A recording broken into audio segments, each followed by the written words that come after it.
Morning everyone মোৰ চেনেলৰ অন্য এটা ভিডিঅ'লৈ আপোনালোক সকলোকে পুনৰবাৰ স্বাগতম জনাইছোঁ। আশা কৰোঁ আপোনালোক সকলো ভালে কুশলে আছে আৰু ময়ো ভালেই আছোঁ। এতিয়া বাজি আছে ৰাতিপুৱা ভাগৰ 8টা আৰু মই গা চা ধুই মেলি ৰেডি, কাৰণ আজি হৈছে মহাশিৱৰাত্ৰি। সকলোলৈকে শিৱৰাত্ৰিৰ বহুত শুভকামনা থাকিলে সকলোৱে যাতে ভালে কুশলে থাকক, মহাদেৱে সকলোৰে দুখবিলাক আঁতৰাই মেলি সকলোৰে ঘৰলৈ সুখ সমৃদ্ধি কঢ়িয়াই আনক। আৰু আজি হৈছে মোৰ কাৰণে আৰু এটা বিশেষ দিন। আজি হৈছে মোৰ মাৰ মোৰ জীৱনৰ আটাইতকৈ বিশেষ মানুহগৰাকীৰ জন্মদিন। গতিকে মালৈ জন্মদিনৰ বহুত বেছি শুভকামনা থাকিলে। আজি এতিয়া মন্দিৰ যাবলৈ ওলাইছোঁ। শিৱৰাত্ৰি উপলক্ষে এগছি চাকি জ্বলাই আহিম আৰু মাৰ বাৰ্থডে, কাৰণ আজিতো মাৰ বাৰ্থডেও হয়। গতিকে মাৰ হৈও চাকি জ্বলাই আহিম। মা যাতে সদায় ভালে কুশলে ৰাখে, শিৱ মহাদেৱে যাতে মাৰ ওপৰত তেওঁ কৃপা দৃষ্টি সদায় বহাই ৰাখে আৰু মাক যাতে সদায় ভালে কুশলে ৰাখি মাৰ যাতে বেমাৰ আজাৰ সকলোৰে পৰা আৰোগ্য কৰি মাক এটা সুন্দৰ আৰু সুস্বাস্থ্য দিয়ে, সুন্দৰ জীৱন আৰু সুস্বাস্থ্য প্ৰদান কৰে। গতিকে ব'লক আজি আমি কেনেদৰে শিৱৰাত্ৰি পালন কৰোঁ আপোনালোককো দেখাই যাওঁ। আৰু আজি ব্ৰত দিছোঁ, একো নাখাওঁ আৰু দিনটো, এনেইতো সদায় খায়ে থাকোঁ ন। গতিকে আজি শিৱৰাত্ৰি ন, আজি একো নাখাওঁ। আজি ব্ৰত উপবাস আৰু ৰাতিকৈ খাম কিবা কিবি। আৰু এতিয়া সেইকাৰণে গৈ মেলি জল্দিকৈ ৰাতিপুৱা ভাগতে চাকি গছ জ্বলাই আহোঁগৈ। আমাৰ হোষ্টেলৰ ইহঁতেও কোনোবা যাব। ব'লক ভিডিঅ'টো আৰম্ভ কৰোঁ আৰু সকলোলৈকে পুনৰ এবাৰ শিৱৰাত্ৰিৰ শুভকামনা জনালোঁ। এইফালে ফুল চুল ছিঙি লৈছোঁ আৰু মন্দিৰলৈ নিবৰ কাৰণে। এইফালে আমি চব ওলাই মেলি আহি গ'লোঁ আৰু মন্দিৰৰ কাৰণে। এইফালে ইহঁত আছে, তাৰপিছত আৰু পিছফালেও আহি আছে দুজনীমান।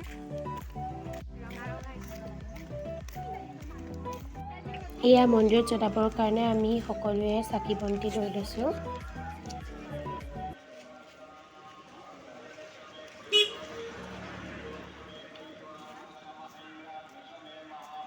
এইফালে মই ধূপ আৰু চাকি লৈ ল'লোঁ।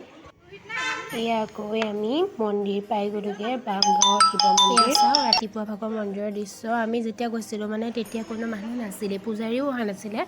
কিন্তু পিছত আহিলে আৰু এয়া চাকি জ্বলাই থোৱা আছে, কিছুমান মানুহে জ্বলাই গ'ল চাগে। আৰু এয়া হৈছে মন্দিৰ ভাগ। এয়া মন্দিৰৰ ভিতৰত গৈ আমি সেৱা কৰিলোঁ, তেতিয়া পূজাৰী আহিলে আৰু সেইকেইগছ মই জ্বলোৱা চাকি। আৰু আজি মনটো বহুত বেছিয়ে ভালো, চাকি কেইগছ জ্বলাওঁতেনে এবাৰ কাঠি মাৰোঁতেনে জ্বলি গৈছে। আৰু আজি মোৰ এটা বিশেষ অসুবিধা হ'ব লগা আছিলে, ভগৱানে সেইটোৰ পৰা সৰাই দিলে, সেইকাৰণে বেছিয়ে ভাল। আৰু এইফালে চাওঁ ফটো ছেশ্যন চলি আছে। ছোৱালী মানুহবিলাক আৰু জানেই নহয়, য'তেই যায় ত'তেই ফটো।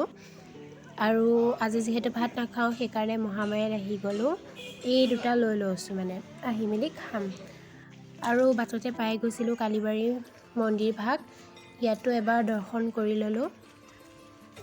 দৰ্শন কৰিবলৈ বুলি আমি গোটেইখিনি সোমাই গ'লোঁ আৰু এয়া আমি গৈছোঁ। মই যাব পাহৰি থাকিলোঁ।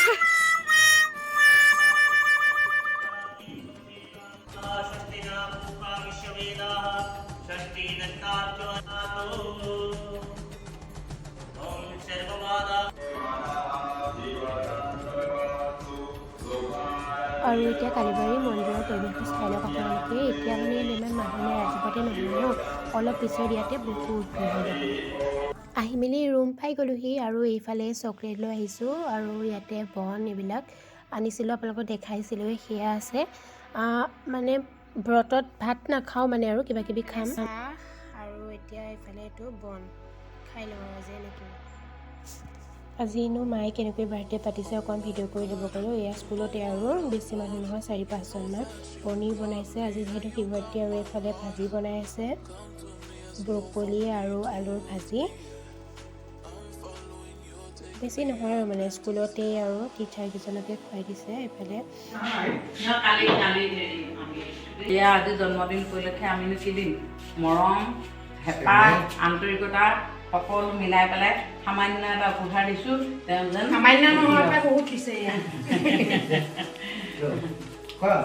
মোৰ বাৰু লাজেই লাগিছে, তথাপিতো ক্ষুদ্ৰভাৱে কিবা এটা দিছোঁ ভণ্টি বুলি। সেয়া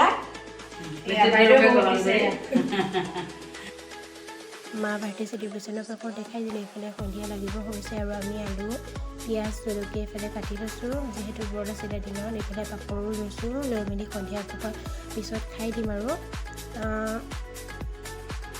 এইফালে আমাৰ আলু ভাজি ৰেডি হৈ গ'ল। গতিকে আজিলৈ ভিডিঅ'টো বনাইছিলে, যদি চাই ভাল পালে লাইক কমেণ্ট শ্বেয়াৰ আৰু ছাবস্ক্ৰাইব কৰিবলৈ নাপাহৰিব। কিন্তু আৰু কাষতে থকা বেল আইকনটো প্ৰেছ কৰি অল কৰি দিব, যাতে মোৰ নতুন ভিডিঅ'